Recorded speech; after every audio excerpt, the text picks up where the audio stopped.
उमर अहमद साहब है। उमर अहमद साहब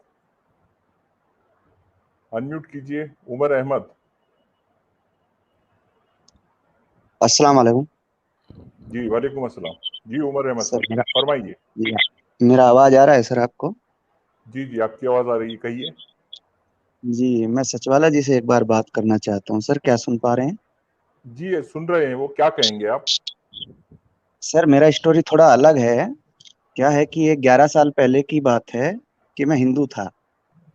तो उसके बाद क्या है कि कुछ स्टोरी ऐसा हुआ कि वो छोड़ना पड़ा और मुझे लालच दिया गया कि इस्लाम आइए, अच्छा है आपके लिए, ऐसा वैसा करके मैंने सर वो कबूल किया था। 11 साल से बड़ी शिद्दत से निभा रहा हूँ। लेकिन क्या था कि उर्दू और ये अरबी मुझे नहीं आती थी, तो जितना सीखा मैंने, ये ट्रांसलेट जितना भी मोबाइल से मिल सकता था या जितना भी कुछ कर सकता था, उससे जितना सीख पाया उतना सीखा हूँ। और जो एक्चुअल में पहले से माने मेरे दोस्त थे जो मुस्लिम थे, उनके साथ में क्या था कि मेरी रिस्पॉन्सिबिलिटी और भी ज्यादा हो गई थी कि क्योंकि मैं दूसरी कम्युनिटी से आया था और उसके लिए मुझे उनसे भी ज्यादा वे सब चीजें करनी पड़ी और मैंने की, पूरी शिद्दत से की। नमाज जाना, पांचों टाइम जाना, ये सब कुछ करना सर।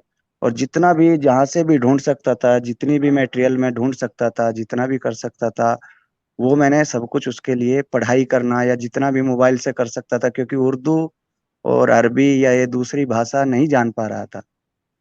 लेकिन अब 11 साल कंटिन्यू करने के बाद में अब आपने सर खतना थोड़ा भी सा करवाया आपकी। था क्या उमर अहमद सर जी? आपने जी खतना जी करवाया? जी, जी हॉस्पिटल से कराया था सर। अच्छा अच्छा ठीक है सर, कंटिन्यू कीजिए। जो मौलाना थे, मुफ्ती साहब थे मस्जिद में, जिन्होंने कराया था, उनकी पहली शर्त ही यही थी कि बेटा ये सब कुछ होगा, ये सब आपको मंजूर है। हाँ सर, उस टाइम की परिस्थितियां ऐसी थी कि सब कुछ मंजूर था मुझे। जैसा जिसने बोला वैसा मुझे बहुत अच्छा लग रहा था। इतने बेटा ये सब इसमें ये करना है, वो सर मुझे यही करना है, मुझे आना ही है इसमें, मुझे करना ही है। क्योंकि मैं जिस कास्ट से बिलोंग करता था हिंदू में, तो उसमें थोड़ा सा ऐसा फील आ गया, मन में ऐसा आ गया, ऐसा उमर कम्युनिटी में अहमद फील आ साहब, गया कि मैं जी मैं आपसे ये जानना चाह रहा हूँ कि ऐसी जी। क्या बात से आप इम्प्रेस हुए कि आपने इस्लाम को कबूल किया? शॉर्ट में बताइए कि किस चीज ने शॉर्ट में ये अट्रैक्शन है, किया? शॉर्ट में ये है कि जिसमें मैं था वहां पे मुझे बुरा लगा, इसलिए फिर बाकी दूसरा सब कुछ अच्छा लगने लगा। हेलो। कंपैरेटिवली आपको अच्छी चीज क्या लगी? कुरान हदीस किस चीज ने आपको बुलाया? मैं वही, मेरी बात सुनिए कि जहां जिस कास्ट में मैं था और उस रिलीजन में, उस कास्ट के प्रति जो उस टाइम का था, उसके अलावा मुझे सब कुछ फिर इसमें ठीक न लगने लगा। आप बात समझिए थोड़ा सा असल कि में असल में ऐसे लग रहा है कि जो मोमिन्स आपके साथ मिले उनका अच्छा व्यवहार आपको इम्प्रेस कर गया, ऐसा ऐसा प्रतीत हो रहा है। जी जी जी, वे एकदम ऐसी ऐसी बातें माने थे कि आप यहाँ आइए, यहाँ कोई कास्ट सिस्टम नहीं है, ये नहीं है, वो नहीं है, वो सारी चीजें उन्होंने अच्छा, ऐसा आपने ऐसा अशरा कर। पसमानदा वगैरह ये सारी चीजें अब बाद में देख ली है क्या आपने? सर मुसलमानों में पसमानदा कम्युनिटीज जो है वो सारी चीजें देख ली कि आपने? पसमानदा मुस्लिम क्या सर है, नो उस टाइम, मुस्लिम क्या मैं है? यही कह रहा हूँ, उस टाइम जानकारी नहीं थी, उस टाइम वो चीज जानकारी नहीं थी। अभी मैं जिधर रहता हूँ, उधर में जो मेरे दोस्त लोग हैं वो सभी राजपूत से भी, वो भी हिंदू से मुस्लिम बने थे। अच्छा, तो और फिर राजपूत आपने से वो आज अब क्या पोजीशन है आपकी राइट नाउ? अभी अब क्या है पोजीशन आपका? ये, अब पोजीशन मेरी ये आ रही है कि मैं दो पैच में फंसा हुआ हूँ।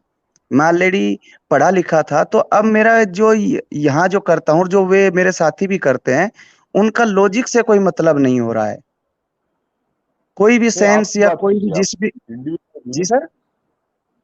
इंडिविजुअली आपकी बात कीजिए आप हाँ, अभी किस इंडिविजुअली पोजीशन में मेरी ये हैं? बात है कि जैसे कि इसमें जाता हूँ, जब अभी जुमा था, कल की ही बात है, तो जुमे में जब खुतबे होते हैं, जो भी उसके बाद सिखाया जाता है, उनका मैं लॉजिक के साथ लगाता हूँ, तो सर समझ में नहीं आता है कि लॉजिक नहीं बनता है।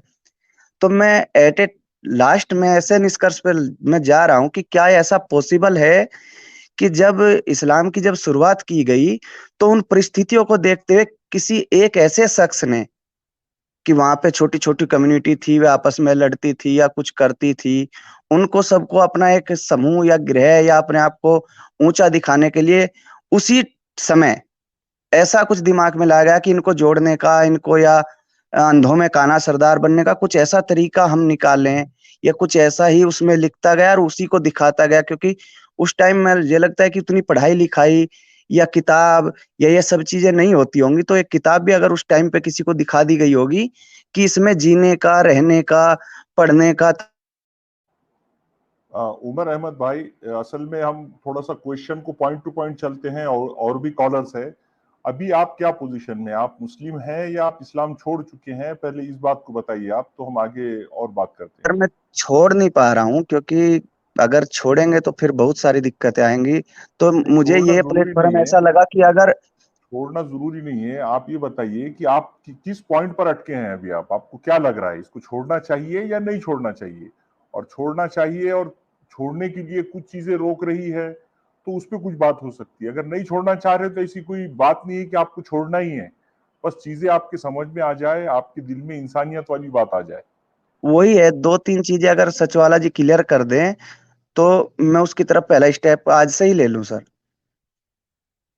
जी बताइए, पहला कीजिए, आप पूछिए। पहला, हाँ पहला सर मेरा यही है, जो मुझे डाउट है कि क्या ये पॉसिबल है कि उस समय जो ऐसे सऊदी अरबिया से कह लीजिए, मक्का मदीना से, वहां पे कोई एक ऐसा इंसान रहा होगा जिसने उस समय की स्थितियों को देखते हुए इसको बोल दिया कि ये इस्लाम में ये जीने का तरीका है, आप इसको फॉलो कीजिए। और या ये कह लीजिए कि सच में ही अल्लाह है या नहीं है, ये डाउट है सबसे बड़ा, या वो एक इंसान ही है बस। नहीं भाई देखें, हम जितना कुछ मैं समझ पाया हूँ इस्लाम को, जी तो मेरा कंक्लूजन ये है कि अल्लाह ये असल में अरबों का तराशा हुआ एक खुदा है। ये सिर्फ एक तसव्वुर है, एक कॉन्सेप्ट है। ये रियलिटी में ऐसा कोई जो है एग्जिस्ट नहीं करता, जितना मैं समझ पाया हूँ। और कुरान को लिखने वाले इंसान हैं, और ये एक मखसूस जो है मखसूस ज़माने में एक महदूद इलाके के से उनका ताल्लुक़ था, उन्होंने कुरान को लिखा। कुरान की इससे ज़्यादा कोई वैल्यू नहीं है। और बेसिकली ये कल्ट जो है अपने इलाके के लोगों के लिए है। बाद में चलकर इसके मानने वालों ने दुनिया से ये बात मनवाई और दुनिया पर ये बात थोपी। ये एक रियलिटी मैं जो है समझ पाया हूँ। मेरी उम्र तकरीबन 60 साल हो गई है, और जितना मैंने कुरान को पढ़ा है, मैंने इस्लाम को समझा है, उसका कंक्लूजन यही है। अब इसके बावजूद आप समझते हैं कि आपके पास ज़्यादा नॉलेज है और आपको लगता है कि इस्लाम वाकई बेहतर है, तो यह आपकी मर्जी है। जितना मैं समझ पाया हूँ, मैंने अपना रिजल्ट जो है आपको दे दिया कंक्लूड करके। ठीक है? जी। तो सर जैसे ये तो ठीक है, आप मेरा क्या है, मेरा तो 10 साल 11 साल हुआ है, आपने तो 60 साल से इस पे रिसर्च भी किया होगा, सब कुछ किया होगा, और उस भाषा में भी किया होगा जो भाषा हम नहीं जान पा रहे थे, या जिसे जी हम पढ़ना भी नहीं जानते, समझ भी नहीं जी। पाएंगे अगर कोई सामने से बोलता है, लेकिन जाना पड़ता है, दिखावा बहुत जरूरी है। अब नहीं, जो मुझे ये हमारे दोस्त, बताइए कि आपका परिवार, यानी आपके माँ बाप, आपके बहन भाई वगैरह, वो भी मुसलमान हैं? मेरा बीवी 2 बच्चे। अच्छा, वो मुसलमान हैं, मुस्लिम। अच्छा, वो खानदानी मुस्लिम जो है घराने से उनका ताल्लुक है? म- मेरी बीवी का खानदानी घराने से ताल्लुक है, अच्छा। क्योंकि शादी अगर आप तभी हुआ इस्लाम है। छोड़ते हैं तो वो जो है आपके ससुराल वाले आपके लिए कोई प्रॉब्लम खड़ी करेंगे? ससुराल से सर उतना लिंक नहीं है अभी, क्योंकि जब हम्म, शादी इसी बिना पे हुई थी कि आप अगर मोमडन बनेंगे तो शादी हो सकती है, हम्म, ये हमारी बेगम ने ही कहा था उस टाइम पे, उस समय पे ही। लेकिन हम्म, अभी क्या है, वो ना तो अपने घर जाती है ना मैं अपने घर जाता हूँ, हम्म। हम दोनों नहीं, अपना ऐसा बाहर है, करते। अगर जी सुनिए आप कि आपकी वाइफ को भी पहले थोड़ा समझाना पड़ेगा। कोई स्टेप लेने से पहले उसको आप अपने ट्रस्ट में लेना, उसको भी कुछ बातें समझाना। जो डाउट आपके माइंड में है, यही डाउट आप उनके सामने भी रखना। क्योंकि आप अपनी आपकी वाइफ को वीडियो छोड़ना नहीं बराबर। चाहते और छोड़ना भी नहीं चाहिए।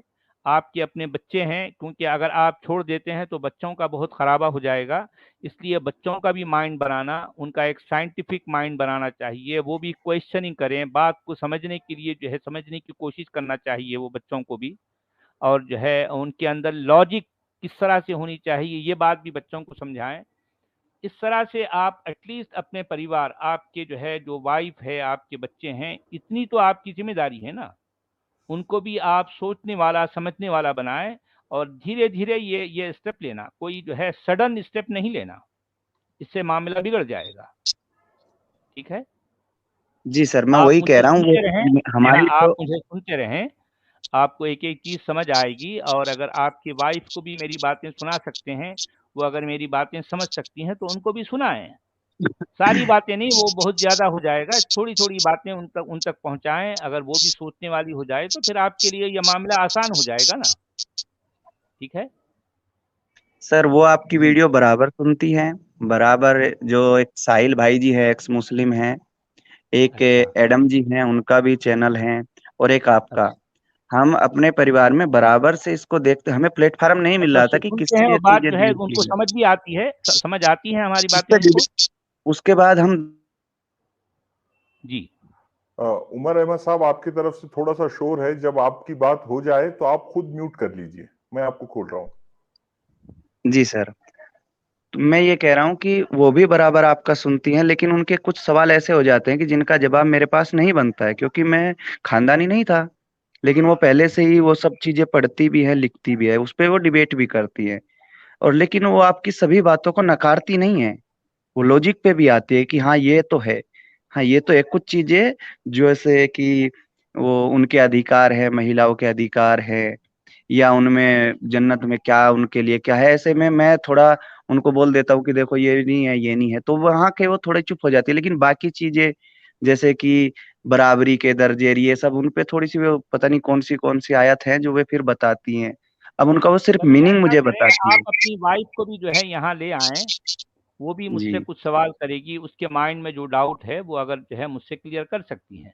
कभी उनको ले आएं, उनके साथ भी हम बात करेंगे, जी हम अपनी बात उनको समझाने की कोशिश करेंगे। ठीक है, नेक्स्ट टाइम जी आप उमर अगर अहमद हो साहब, सकता है तो अपनी वाइफ को भी ले आइए। ओके, जी जी बहुत ठीक है शुक्रिया। जी, बहुत शुक्रिया।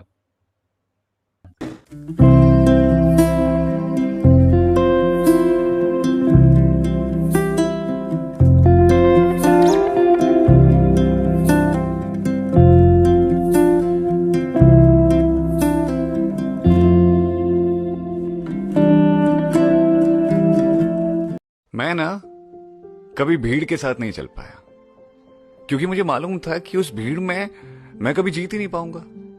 इसीलिए मैंने अपना अलग रास्ता चुना।